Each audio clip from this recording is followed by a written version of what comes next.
शुक्लांबरधरं विष्णुं शशिवर्णं चतुर्भुजं प्रसन्नवदनं ध्यायेत् सर्वविघ्नोपशान्तयेत्।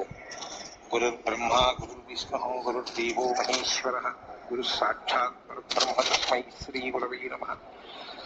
व्यासाय विष्णुरूपाय व्यासरूपाय विष्णवे नमो वै ब्रह्मनिधये वासिष्ठाय नमो नमः। कूजन्तं राम रामेति मधुरं मधुराक्षरम् आरुह्य कविताशाखां वन्दे वाल्मीकिकोकिलम्।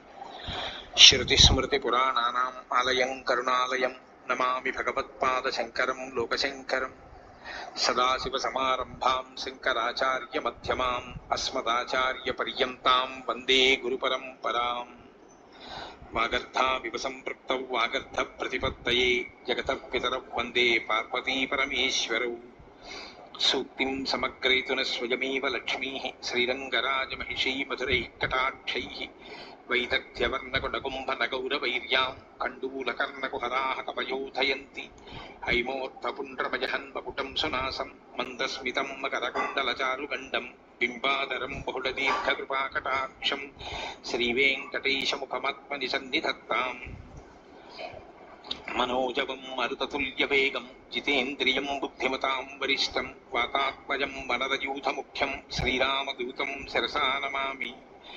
जयत्यतु बलो रामो लक्ष्मणश्च महाबलः राजाजीति सुग्रीवो राघवेणाभिपालितः दासोऽहं कोसलेन्द्रस्य रामस्याक्लिष्टकर्मणः हनुमान् शत्रुसैन्यानां निहन्ता मारुतात्मजः रावणसहस्रं मे युद्धे प्रतिफलं भवेत् शिलाभिस्तु प्रहरतः पादपैश्च सहस्रशः अर्दयित्वा पुरीं लङ्काम् अभिवज्य च मैथिलीं समृद्धार्थो गमिष्यामि विशतां सर्वरक्षसां धर्मात्मा सत्यसन्धश्च रामो दशरथिर्यदि पौरुषे च प्रतिद्वन्द्वशरैरं जहिराविणिम् आपदामपहर्तारं दातारं सर्वसम्पदां लोकाभिरामं श्रीरामं भूयो भूयो नमाम्यहम्।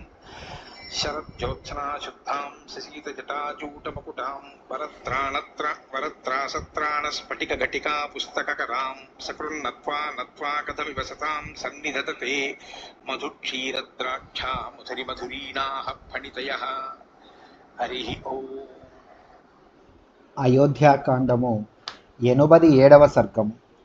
సీతారామ లక్ష్మణులు వనవాస దీక్షను స్వీకరించిన తీరును విని భరతుడు దుఃఖితుడై మూర్ఛిల్లుట, కౌసల్యాది మాతలు ఆయనను ఓదార్చుట, గంగా తీరమున గార చెట్టు క్రింద సీతారామ లక్ష్మణులు ఒక రాత్రిని గడిపిన విధానమును గుహుడు భరతునకు వివరించుట. గుహస్య వచనం శ్రుత్వా భరతో భృశమప్రియం ధ్యానం జగామ తత్రైవ యత్ర తచ్చుతమప్రియం. శ్రీరాముడు జటాధారియగుట, నారచీరలను ధరించుట మున్నగు అప్రియ వచనములను గుహుని వలన విని భరతుడు మిగుల చింతాక్రాంతుడాయను.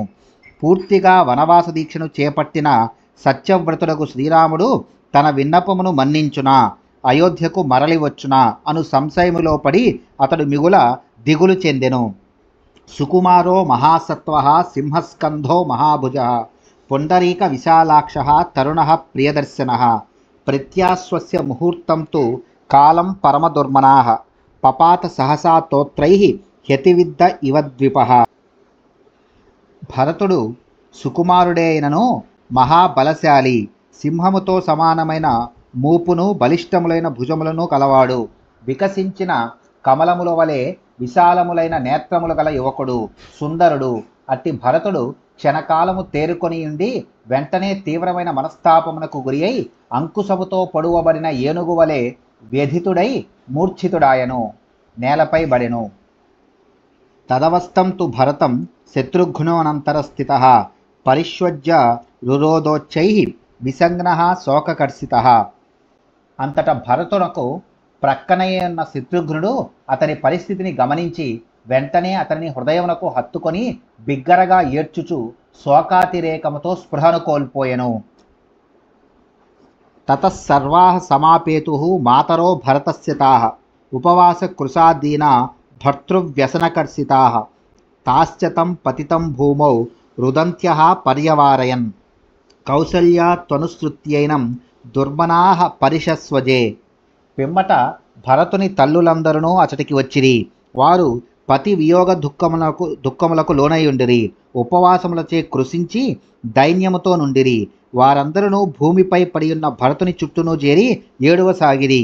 కౌసల్య హృదయము మాత్రము తీవ్ర దుఃఖముతో నిండిపోయెను. అప్పుడు ఆమె మిక్కిలి చేరువుగా చేరి అతనిని అక్కున చేర్చుకొనెను. వత్సలా స్వం యథావత్సం ఉపగూహ్య తపస్విని పరిపప్రచ్ఛ భరతం రుదంతి శోకలాలస. లేగ దూడపై మరులుగొన్న ఆవు దాని కడకు చేరి ప్రేమతో నాకినట్లు మిక్కిలి పరితపించి ఉన్న కౌసల్యాదేవి శోకమగ్నయై ఏడ్చుచు భరతునితో ఇట్లు నుడివెను. పుత్ర వ్యాధిర్నతే కచ్చిత్ శరీరం పరిబాధతే అద్య రాజకులస్యాస్య త్వదధీనం హి జీవితం త్వాం దృష్ట్వా పుత్ర జీవామి రామే సభ్రాతృకే గతే వృత్తే దశరథే రాజ్ఞి నాథ ఏకస్త్వమధ్యనః. నాయనా భరత, ఇంతలోనే ఇట్లయితివేమి? నీకు ఏమైనను అనారోగ్య బాధ ఏర్పడలేదు గదా? ఈ ఇక్ష్వాకు రాజవంశం యొక్క మనుగడ అంతయు నేడు నీ మీదనే ఆధారపడి ఉన్నది. కుమారా, శ్రీరాముడు లక్ష్మణునితో వనములకేగెను. దశరథ మహారాజు మృత్యుముఖమున చేరెను. ఇక ఇప్పుడు నీవు ఒక్కడవే మాకు దిక్కు. నిన్ను జూచుకొని నేను ప్రాణములను చిక్కబట్టుకొని ఉన్నాను. కచ్చిన్ను లక్ష్మణే పుత్ర శృతం తే కించిద ప్రియం పుత్రే వాప్యేక పుత్రాయా సహభార్యే వనం గతే. ఓ పుత్ర, లక్ష్మణుని విషయమున గాని భార్యతో కూడి వనములకేగిన నా ఏకైక కుమారుడగు శ్రీరాముని విషయమున గాని ఏదైనా ఒక అప్రియ సమాచారమును వింటివా? స ముహూర్తం సమాస్వస్య రుదన్నేవ మహాయశాః కౌసల్యాః పరిసాత్వేదం గుహం వచనమబ్రవీత్. అంతటా మహాయశస్వి అయిన భరతుడు ఒక క్షణకాలము పాటు తన్ను తాను తమాయించుకొని ఏడ్చుచునే, అమ్మా దిగులు చెందకము, నేనెట్టి అప్రియ వార్తను వినలేదు అని పలికి కౌసల్యాదేవిని ఓరడించెను.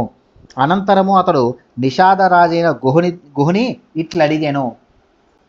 భ్రాతా మే క్వా వసద్రాత్రౌ క్వ సీతా క్వచ లక్ష్మణః అశ్వపచ్చయనే కస్మిన్ కిం భుక్త్వా గుహ సంసమే.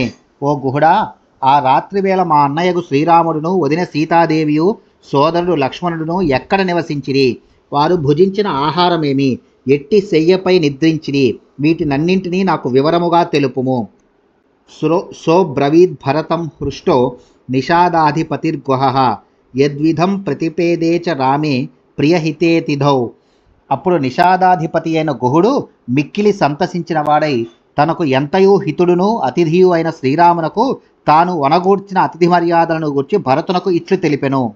అన్నముచ్చావచం భక్ష్యాః ఫలాని వివిధాని చ రామాయాభ్యవహారార్థం బహుచోపహృతం మయా తత్సర్వం ప్రత్యనుజ్ఞాసీత్ రామః సత్యపరాక్రమః నతు తత్ ప్రత్యగృహ్ణాత్ స క్షత్రధర్మమనుస్మరన్ న హ్యస్మాభిః ప్రతిగ్రాహ్యం సఖే దేయంతు సర్వదా ఇది తేన వయం రాజన్ అనునీతా మహాత్మనా.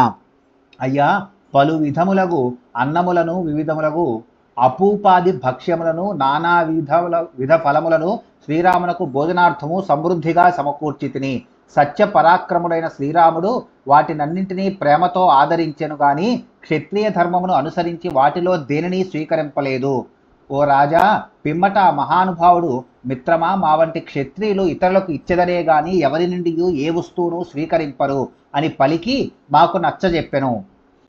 లక్ష్మణేన సమానీతం పీత్వా వారి మహాయశాః ఔపవాస్యం తదాకార్షీత్ రాఘవః సహసీతయా తతస్తు జలశేషేన లక్ష్మణోప్యకరోత్ తదా వాగ్యతాస్తే త్రయః సంధ్యాం సముపాసత సంహితాః సౌమిత్రిస్తు తతః పశ్చాత్ అకరోత్ స్వాస్తరం శుభం స్వయమానీయ బర్హీంషి క్షిప్రం రాఘవ కారణాత్. పిమ్మట లక్ష్మణుడు తీసుకుని వచ్చిన జలములను మాత్రమే స్వీకరించి సీతారాములు ఆ రాత్రిని ఉపవాసముతో గడిపిరి. సీతారాములు త్రాగగా మిగిలిన జలములను పుచ్చుకొని లక్ష్మణుడును ఉపవసించెను. జలములను త్రాగుటకు ముందే ఆ ముగ్గురును మౌనముగా ఏకాగ్ర చిత్తులై సంధ్యోపాసన గావించిరి. ఆ పిమ్మట సౌమిత్రి వెంటనే స్వయముగా కుశలను తీసుకుని వచ్చి వాటితో శ్రీరాముని కొరకై పవిత్రమైన ఒక చక్కని శయ్యను ఏర్పాటు చేసెను. తస్మిన్ సమావిశద్రామః స్వాస్తరే సహసీతయా ప్రక్షాళ్య చ తయోపాదౌ అపచక్రామ లక్ష్మణః ఏతత్ తదింగుదీమూలం ఇదమేవ చ తత్ తృణం యస్మిన్ రామశ్చ సీతా చ రాత్రిం తాం సీతా ఉభౌ. పిదప లక్ష్మణుడు స్వయముగా శ్రీరాముని పాదములను కడిగెను. అనంతరము సీతాదేవి తన పాదములను కడుగుకొనుచుండగా అతడు ఆమె పాదములపై జలముల నుంచెను. అంతటా శ్రీరాముడు సీతాదేవితో కూడి ఆ చక్కని శయ్యపై శయనించెను. లక్ష్మణుడు వారికి కొంచెం దూరముగా వెళ్ళి అచట నిలబడెను. సీతారాములు ఇరువురును ఇదిగో ఈ గార చెట్టు క్రిందనే ఈ తృణశయ్య పైననే ఆ రాత్రి పరుండిరి. నియమ్య పృష్టేతు తలాంగుళిత్రవాన్ శరైః సుపూర్ణా మిషుదీ పరంతపః మహద్దను సజ్జముపోహ్య లక్ష్మణో నిశామతిష్టత్ పరితోస్య కేవలం. తతస్త్వహం చాపబాణధృత్ స్థితోభవం తత్ర స యత్ర లక్ష్మణః అతంద్రిభిర్జ్ఞాతిభిరాత్తకార్ముకైః మహేంద్రకల్పం పరిపాలయంస్తదా. శత్రుసోదరుడైన లక్ష్మణుడు చేతులకును వ్రేళ్లకును రక్షణ కవచములను, వీపు భాగమున ఇరువైపులా బాణములతో నిండిన అంబుల పొదలను ధరించెను. అతడు అల్లెత్రాడును సంధించిన మహాధనస్సును చేతబట్టుకొని ఆ రాత్రి అంతయు వారి రక్షణార్థము ప్రదక్షిణ పూర్వకముగా చుట్టూను తిరుగుచుండెను. పిమ్మట మహేంద్రునితో సమానుడగు శ్రీరాముని యొక్క రక్షణ కార్యమున నేను మేలైన ధనుర్బాణములను ధరించి లక్ష్మణునకు తోడుగా ఉంటిని. నా అనుచరులను విల్లంబులను చేబూని అప్రమత్తులై మాకు బాసటగా నిలిచిరి. ఇత్యార్షే శ్రీమద్ రామాయణే వాల్మీకియే ఆదికావ్యే అయోధ్యాకాండే సప్తాశీతితమః సర్గః. వాల్మీకి మహర్షి విరచితమై ఆది కావ్యమైన శ్రీమద్ రామాయణం నందలి అయోధ్యాకాండమునందు 87వ సర్గము సమాప్తము.